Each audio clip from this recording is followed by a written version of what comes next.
કેમ છો students? MSU BBA related આજે તમારા જેટલા બી ક્વેશ્ચન્સ ડાઉટ્સ છે એ વિડીયોના એન્ડ સુધી ક્લિયર થઈ જશે. So I request you all to stick around, even the parents. First of all, જે બીબીએ પ્રોગ્રામ છે the Maharaja Sayajirao University of બરોડાનું, તે ગુજરાતનું ઓલ્ડેસ્ટ બીબીએ પ્રોગ્રામ ગણવામાં આવે છે. એન્ડ દેન એમને ત્યાં એન્ટ્રન્સ એક્ઝામ થ્રુ એડમિશન્સ થાય છે, જે આપણને ખબર છે. હવે જે ફર્સ્ટ સ્ટેજ પર એપ્ટિટ્યૂડ ટેસ્ટ છે એની અંદર ક્વોન્ટિટેટિવ એબિલિટી કે જેમાં 10th સ્ટાન્ડર્ડ સુધીનું મેથેમેટિક્સ આવે, ડેટા ઇન્ટરપ્રિટેશન, ગ્રાફ્સ, પાઈ ચાર્ટ્સ જેવી વસ્તુઓ આપેલી હોય જેના પરથી ઇન્ફોર્મેશન તમારે ડિડ્યુસ કરવાની હોય. વર્બલ એબિલિટીમાં તમારી ઇંગ્લિશ લેંગ્વેજ સ્કિલ ટેસ્ટ થાય, grammar, vocabulary, reading comprehension and then few more topics. General awareness which is all about static as well as current affairs, news, politics, બધા સ્પોર્ટ્સમાં જે ચાલતું હોય આજની તારીખમાં તે. And then history related, geography related ઘણા બધા વસ્તુઓ જે ચેન્જ ના થઈ શકતા હોય એવી વસ્તુઓનું general knowledge.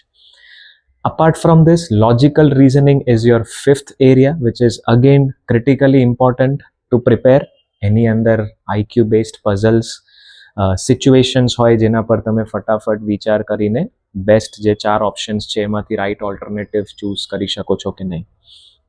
So as a coaching institute we rigorously help you prepare for these, but it's not just about coaching, right? We are here to help you build a roadmap, right? જાતે બી કદાચ તમે તૈયારી કરવા માંગો છો તો as a moral duty we want to give you some inputs કે જે તમને એન્ટ્રન્સ એક્ઝામ ક્રેક કરવામાં હેલ્પ કરે.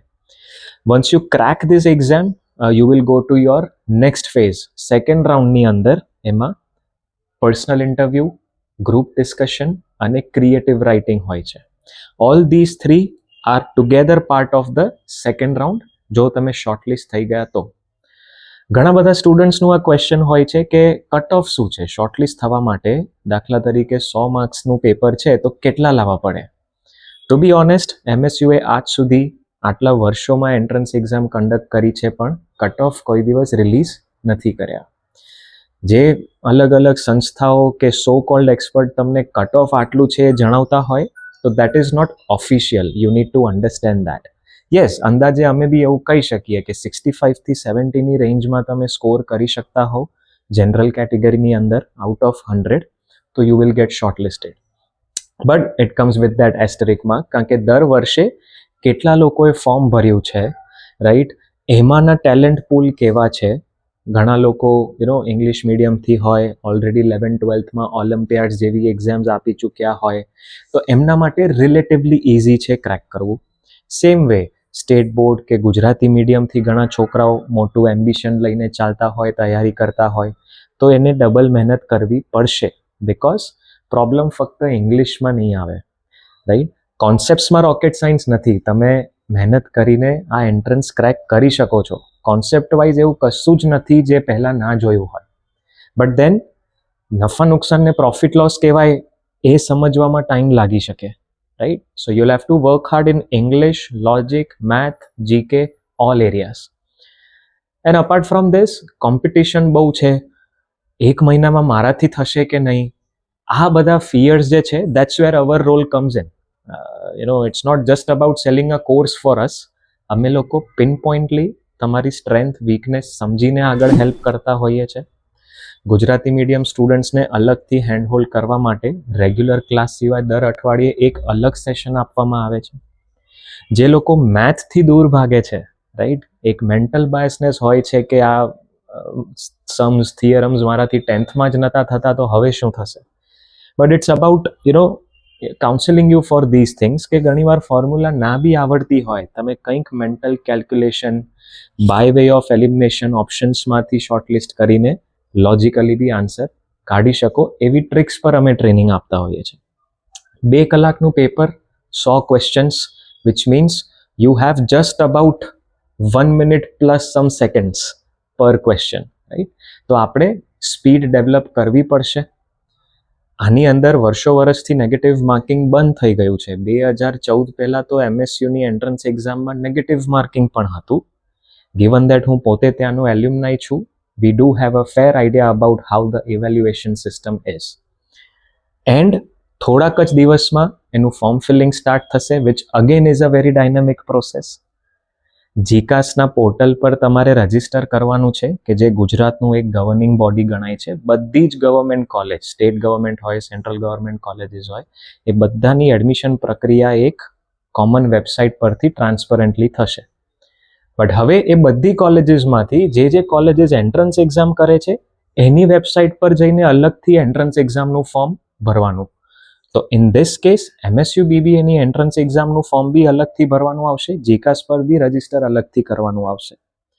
તો ઘણા લોકો જો એમાં કન્ફ્યુઝ થતા હોય, શું વેબસાઇટ છે, ડોક્યુમેન્ટ અપલોડમાં કઈ વસ્તુઓનું ધ્યાન રાખવાનું, રિઝર્વેશન કેટેગરી પ્રમાણે ક્યાં કેટલી સીટ્સ છે, રાઈટ, ફીઝના બી એની અંદર બાયફિકેશન્સ છે.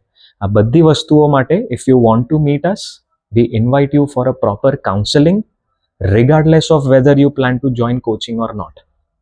Career Launcher being a public listed company, આ ટાઈપના અવેરનેસ કેમ્પેઇન કરવા is part of our CSR, corporate social responsibility.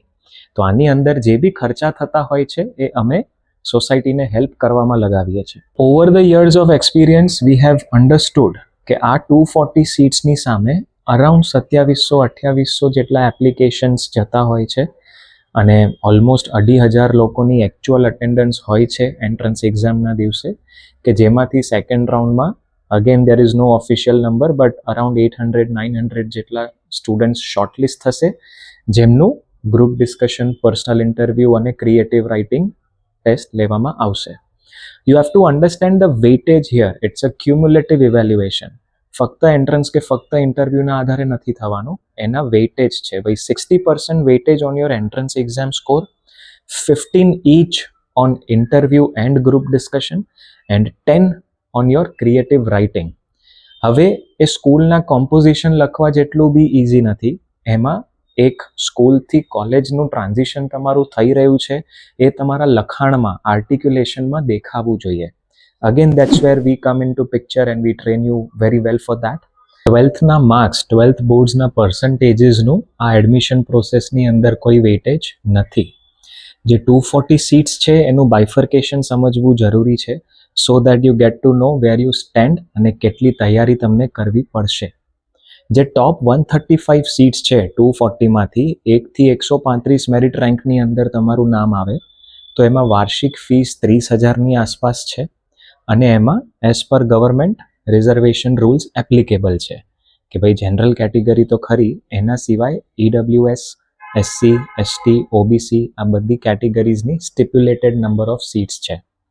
એના પછી જે 55 સીટ્સ છે, એટલે 136થી 190 મેરિટ રેન્કમાં જ્યારે તમારું નામ આવે, તો એમાં તમારી વાર્ષિક ફીસ 60,000ની આસપાસ છે, કે જેમાં કોઈ રિઝર્વેશન રૂલ્સ નથી applicable. Those seats are open for all.